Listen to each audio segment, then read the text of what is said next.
So President Recep Tayyip Erdogan 69 is set to remain in power until 2028 2028 तक ये क्या करेगा, पावर में रहेगा।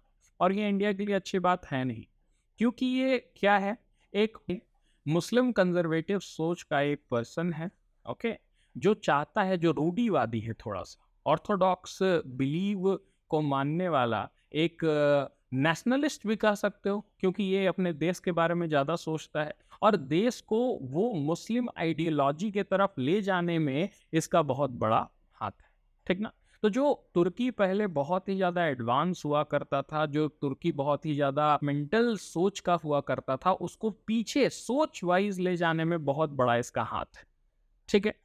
इसके समय में तुर्की ने बहुत ही बड़ा पिवटल चेंज देखा है। वहाँ पर मुस्लिम आइडियोलॉजी या फिर रूढ़िवादी सोच बढ़ा है, उसके साथ-साथ कुछ ऐसे प्रॉब्लम्स भी हुए हैं जो तुर्की अभी झेल रहा है। उसमें सबसे इम्पोर्टेंट है इन्फ्लेशन। इन्फ्लेशन की अगर बात की जाए तो महँगाई दर जो है वो 60% से ऊपर भाग रहा है। अब इसको कंपेयर करने के लिए तुम भारत का महँगाई दर समझो। भारत में महँगाई दर अभी 5 दशमलव कुछ होगा, 5.2% रख लेते हैं, जो कंज्यूमर प्राइस इंडेक्स होगा, ठीक है। और उसी समय अगर इस कंट्री का हम अनएम्प्लॉयमेंट देखें, बेरोजगारी देखें, तो उसका जो दर है वो तकरीबन 20% के ऊपर है, ठीक है, 19 दशमलव कुछ प्रतिशत था। सो इट शोज दैट कि ये देश तो बहुत ही बड़ा प्रॉब्लम से जूझ रहा है। उसके साथ साथ प्राकृतिक आपदा जो है, जो नेचुरल डिजास्टर है, उसने भी एक बड़ा रोल प्ले किया है तुर्की की पॉलिटिक्स को शेप करने में। मैं क्या बोलना चाह रहा हूँ समझो। देखो, जो नेचुरल डिजास्टर होता है वो पूरी तरह से एक देश को तोड़ देता है, ओके। हम लोगों ने नेपाल को भी देखा था इस तरह की आपदा को झेलते हुए, जैसे सुनामी आया था भारत में और बहुत सारे नेबरिंग कंट्रीज में। ये बहुत बड़ा इम्प्लीकेशन छोड़ता है एक कंट्री के ऊपर, उसका रिसोर्सेज को पूरी तरह से बर्बाद कर देता है, ठीक है। अब उसी तरह का एक नेचुरल डिजास्टर तुर्की में भी आया हुआ है इस साल, जिसमें कि कितने लोग मारे गए और कितने बिलियंस डॉलर का जो खर्च हो, क्योंकि पूरा का पूरा शहर ही ढह जाता है ना। जीरो से तुमको क्या करना पड़ेगा, पूरा डेवलपमेंट करना पड़ेगा, इंफ्रास्ट्रक्चर डेवलपमेंट करना पड़ेगा। और यही इस समय तैयब एर्दोगान भी कर रहे होंगे अपने जो सदन तरक्की का पार्ट है वहां पर। समझ में आ रहा है। तो नेचुरल डिजास्टर भी एक ऐसा प्रॉब्लम था जो इनके समय में इन्होंने झेला हुआ है, बहुत सारे लोगों ने अपना घर खोया, अपना जॉब खोया है, ठीक है। उसके साथ साथ नेचुरल डिजास्टर के साथ साथ कुछ यहाँ पॉलिटिकल प्रॉब्लम भी है जिसको तुर्की अभी झेल रहा है, जिसको कहते हैं कुर्दिश पीपल। कुर्दिस्तान का जो प्रॉब्लम है, कुर्दिस्तान का जो डिमांड है, वो भी एक बहुत इंपॉर्टेंट रोल प्ले करता है यहाँ की पॉलिटिक्स में, क्योंकि 25% का जो पॉपुलेशन है वो कुर्दिश अपने आप को मानते हैं। यहाँ पर 99% जो लोग रहते हैं वो मुसलमान हैं, 99% मुस्लिम आइडेंटिटी रखते हैं, 1% जो हो सकते हैं वो तुम्हारा क्या होंगे, क्रिश्चियन होंगे या अदर रिलीजन को बिलोंग करते होंगे। और ये 99% का 25% जो पीपल है वो कुर्दिश है, ठीक है।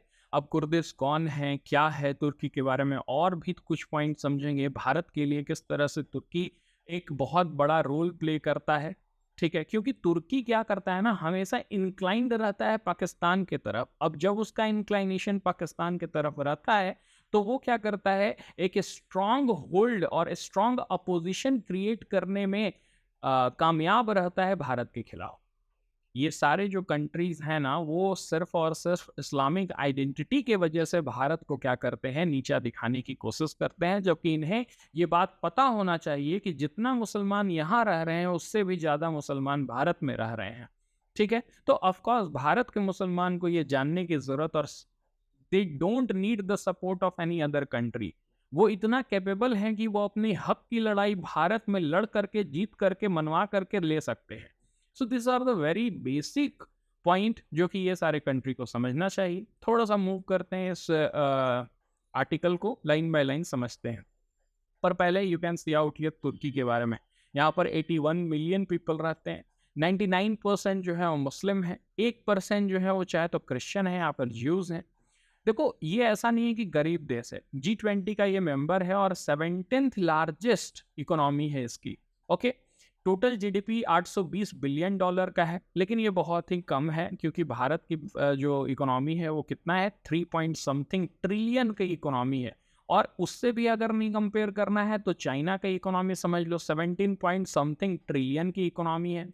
समझ में आ रहा है? तो ये एक आर्थिक विकसित देश तो है पर उतना ज़्यादा विकसित देश नहीं है। सबसे इम्पोर्टेंट बात इसकी ये है कि ये बहुत ही इम्पोर्टेंट पोजीशन पर लोकेटेड है। It is located in the junction between the Asia and the Europe. Asia और यूरोप के बीच में है और ब्लैक सी में इसका एक जो पोर्शन है जिससे कि आप इंटर करते हैं रशिया की तरफ, ब्लैक सी में इंटर करते हैं, वो भी एक बहुत ही इंपॉर्टेंट स्ट्रेटेजिक पॉइंट देता है ब्लैक सी को। तो उसके लिए इसका मैप भी देखना बहुत ज़रूरी है, ठीक ना? तो इसमें ये पॉइंट समझो, देखो इस पॉइंट को, 1 in 3 report they can not afford to buy sufficient food. हर 3 में से एक व्यक्ति खाना अच्छे से खरीद नहीं सकता है, तो गरीबी है इस देश में। Okay, now population you can see out here, 70% Turkish है, 25% कुर्दिश है और 5% अदर माइनॉरिटी है। समझ में आ रहा है? नाउ एजुकेशन देखोगे तो सिर्फ 32% जो एडल्ट है ना, वही क्या किए हैं, आपका ग्रेजुएशन डिग्री होल्ड करते हैं, हाई स्कूल डिग्री होल्ड करते हैं, यानी कि एजुकेशन रेट भी बहुत कम है। उसके बाद फिर अनएम्प्लॉयमेंट आप देख सकते हैं, 9% का अनएम्प्लॉयमेंट है और यूथ अनएम्प्लॉयमेंट 17.5% है। ये तो ऑफिशियल डाटा है, अनऑफिशियली तो ये बहुत ही ज़्यादा भी हो सकता है। भारत में भी यही खेल है, ऑफिशियली डाटा थोड़ा कम होता है, अनऑफिशियली बहुत लोग जो होते हैं वो बेरोजगार होते हैं। ओके, चल अब उसके बाद फिर ये मैप बहुत इंपॉर्टेंट है, वेयर आर द कुर्द्स। अब देखो कुर्दिस्तान का जो प्रॉब्लम है ना, वो बहुत बड़ा प्रॉब्लम सिर्फ तुर्की के लिए नहीं है। ये प्रॉब्लम जो है वो आसपास के जितने सारे भी कंट्री हैं उसके लिए है, क्योंकि ये देख लो, ये एक ऐसा एथनिक ग्रुप है जो कि बहुत ही प्रोमिनेंट है बट इसका स्टेट नहीं है कोई। It means they don't have their own country. Turkish का कंट्री कौन है? तुर्की है।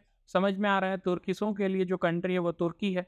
लेकिन if you would see out here, Iran में कुछ तुर्की रहते हैं, ईरान में कुछ कुर्दिश रहते हैं, इराक में कुछ कुर्दिश रहते हैं, सीरिया में कुछ कुर्दिश रहते हैं, तुर्की में कुछ कुर्दिश रहते हैं, और ये सब मिल करके चाहते हैं कि एक कुर्दिस्तान बने। और यही क्या करते हैं, जब मिलिटेंट एक्टिविटी करने लगते हैं तो तुर्की की हालत खराब हो जाती है। तुर्की नहीं चाहता है कि कुर्दिस्तान के लोग क्या कर रहे हैं, यहाँ पर रिवोल्ट करें, यहाँ पर लड़ाई करें, फाइट करें। और यही एक कारण था जब स्वीडन क्या कर रहा था, नाटो मेंबरशिप की डिमांड कर रहा था, तो तुर्की ने कहा कि we are not allowing them to become a part of North Atlantic Treaty Organization. इसका पार्ट नहीं बनने देंगे, क्योंकि आप क्या करते हो, जो मिलिटेंट हैं वो स्वीडन में बैठ करके क्या करते हैं, यहाँ पर प्रोटेस्ट करवाते हैं, हमारे कंट्रीज में अशांति फैलाते हैं। ओके, और उसमें फिनलैंड भी था। फिनलैंड को मंजूरी मिल गई है, लेकिन अभी तक स्वीडन को नहीं मिली है। समझ में आ रहा है? तो Finland becomes the part of NATO nation.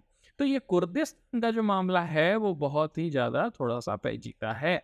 अब एक बात और समझो, अब भारत के ऊपर ये बार बार कहता है कि जम्मू एंड कश्मीर जो है वो पाकिस्तान का पार्ट होना चाहिए, ठीक है? तो क्यों नहीं हम लोग भी स्टार्ट करें कि कुर्दिश का जो रीजन है उसको स्टेटहुड मिलना चाहिए, करें। इंडिया भी लॉबी करना स्टार्ट करे कि कुर्दिशों को हेल्प करना स्टार्ट करे। लेकिन भारत बोलता है कि हमारे पास इतना प्रॉब्लम है कि दूसरा का इंटरनल अफेयर में हम लोगों को करना ही नहीं है।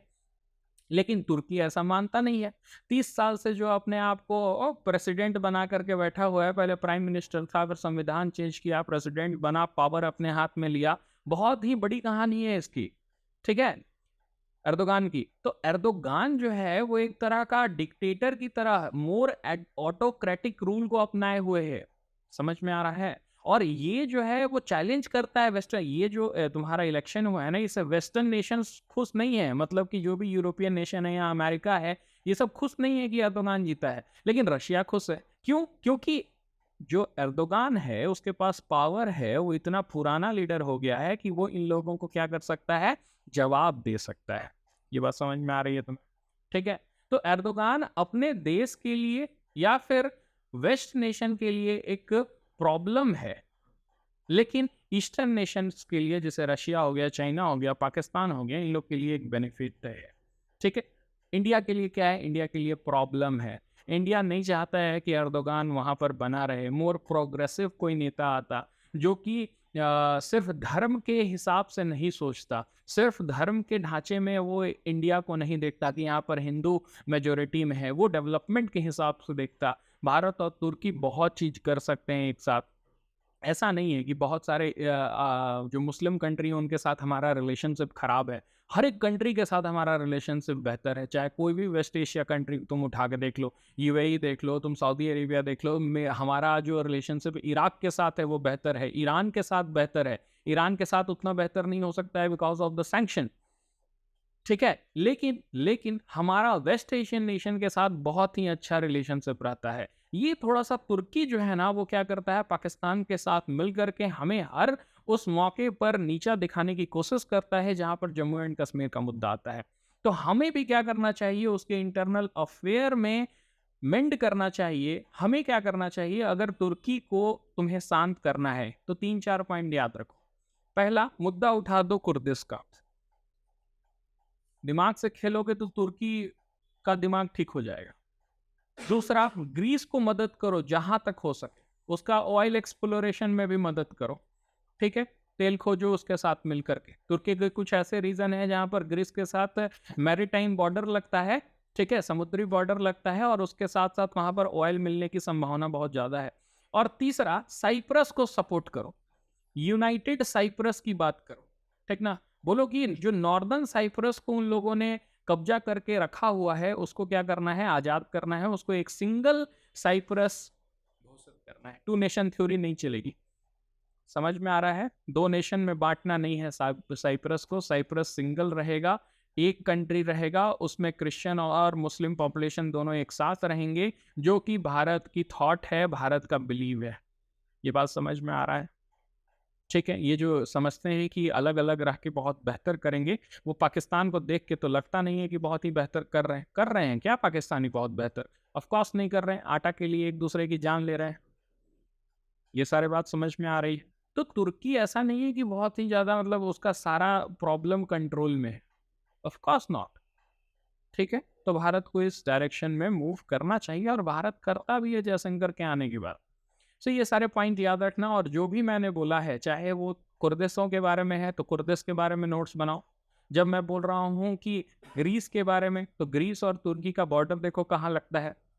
जब मैं साइप्रस की बात कर रहा हूँ तो साइप्रस का मैप बनाओ, नॉर्दर्न साइप्रस और सदर्न साइप्रस देखो कहाँ कौन रहता है वो देखो, ठीक है। और उसके साथ साथ क्या करो, थोड़ा सा हिस्ट्री ऑफ साइप्रस भी देख लेना, ओके। किस तरह से जो तुर्की था उसने अटैक किया साइप्रस के ऊपर और नॉर्दर्न साइप्रस को अपने अंदर मिला लिया है, उसको इंडिपेंडेंट घोषित कर दिया है। लेकिन बहुत सारे कंट्री उसको इंडिपेंडेंट मानते नहीं है, लेकिन कुछ कंट्रीज मानते हैं भी हैं, जिसमें कि मेरे ख्याल से पाकिस्तान में इंक्लूडेड है, ठीक है। सो ये सारे कुछ पॉइंट थे तुर्की से रिलेटेड। आगे चलते हैं।